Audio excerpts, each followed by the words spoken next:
고려아연이 2분기 부진한 성적표를 발표했습니다. 영업이익을 보니까 지금 절반 넘게 훅 떨어졌네요.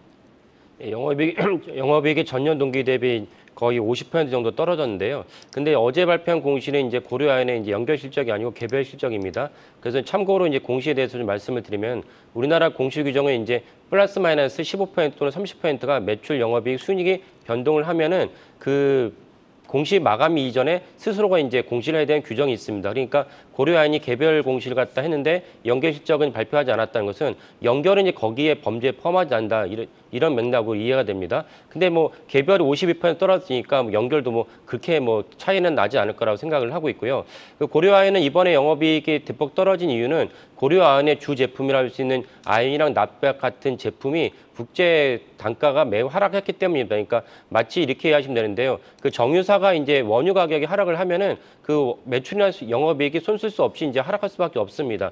그런 맥락으로 원유에 해당하는 것이 고려아연에게는 아연과 납인데 고려아연과 아연의 납 가격이 하락을 했습니다. 작년에 인플레이션 때는 원자재 가격이 너무 올랐고 그때 고려아연의 주가만 올랐었는데 사실 그것이 정상으로 돌아갔다라고 보시면 되겠고요. 근데 고려아연에게서 그 주가를 결정짓는 두 가지 요소는 사실 이거보다는 더 큰 거는 이제 최윤범 회장에 대한 경영권 분쟁이 있었는데 제가 보기에는 거의 이제 그 장영진 회장과 최창호 회장 사이의 경영권 분쟁은 끝나지 않았나라고 생각을 합니다. 그래서 최영걸 회장이 그 경영권을 갖다 유지하게 됐고 또 하나 중요한 거는 고려아연이 이제 이르면 10월 달부터 동박을 생산하게 됩니다. 2차 전지에 여러 부품이 있는데 전구체 그 전해질 그다음에 음극재, 양극재가 있는데 동박이 제가 보기에 거의 유일하게 주요 제품 중에는 지금 출혈 경쟁 구도에 들어섰다 이렇게 보고 있습니다. 우리나라만 하더라도 동박에 대해서 롯데머티리얼즈 그다음에 SKC의 자회사 SK넥슬리스, 고려아연 등이 이제 그 출혈 경쟁이 불가피해졌는데 고려아연이 10월 달부터 이제 그 동박을 생산하게 되는데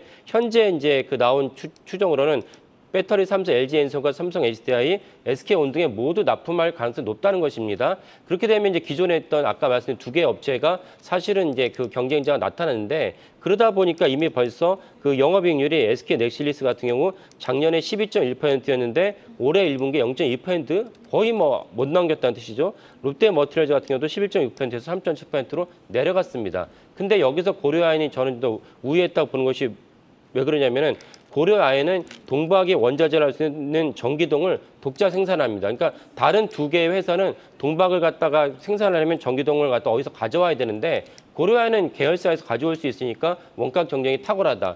그런 출혈 경쟁력에서는 원가 경쟁력을 갖고 있는 고려아연이 뭔가 승자가 되지 않을까라고 이제 점치겠습니다. 네, 알겠습니다. 고려아연 실적 점검해봤습니다. 마지막으로 실적 하나 더 체크해보겠습니다. 대한항공입니다. 여행객 급증에도 불구하고 지금 부진한 성적표를 내놨거든요. 구체적인 이유 어디에 있을까요? 그러니까 사실은 이제 그 전년에 너무 이제 좋은 호실적을 냈다고 볼 수가 있습니다. 왜냐하면 이번에 실적을 갖다 대한항공이 두 개 부분이죠. 그러니까 우리가 이제 보통 승객 부분이 있고 화물 부분이 있는데 대한항공은 원래 코로나 이전에 뭐 화물이 뭐 이렇게 많지 않았습니다.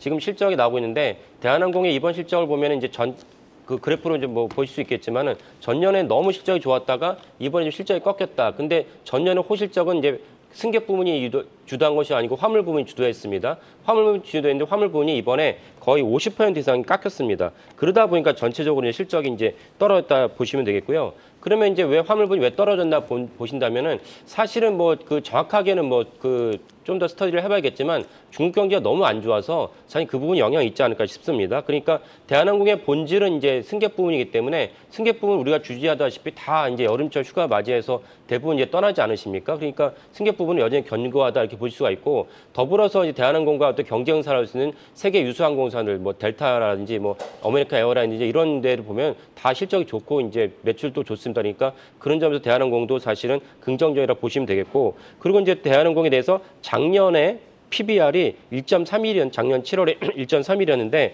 올해 PBR이 1.07입니다. 그러니까 작년보다도 이렇게 코로나가 풀렸는데 올해보다 PBR이 낮다는 것은 너무나 저평가를 받고 있다 이렇게 볼 수가 있습니다.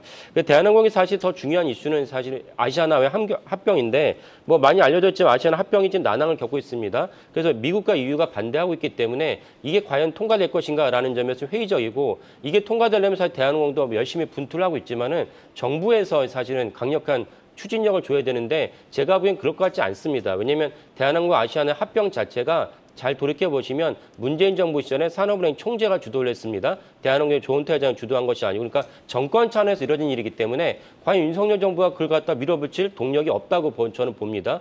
그러면 사실은 미국과 EU가 반대하는데 정부가 전사적으로 마치 부산 엑스포를 유치하듯이 전사적으로 전국적으로 이제 그 총력을 다해서 합병을 갖다 추진하겠느냐? 라는 그런 면에서 회의적이고 그렇다면 아시아나 합병은 좀 어렵다. 근데 오히려 대한항공 주주도 입장에서 아시아나항공을 합병하지 않기 또 원하는 분도 많이 계십니다. 아시아나항공이 너무 부채가 높기 때문이죠. 그런 점에서 사실은 이 일이 일단락된다면 대한항공의 총수는 조은태 회장은 뭐 계속해서 합병은 없다, 합병 계속하겠다라고 말을 하지만 주주나 주가는 사실은 합병이 만약에 결렬된다면 오히려 주가에는 큰 모멘텀이 되지 않을까, 상승의 모멘텀이 되지 않을까라고 전망을 합니다. 네.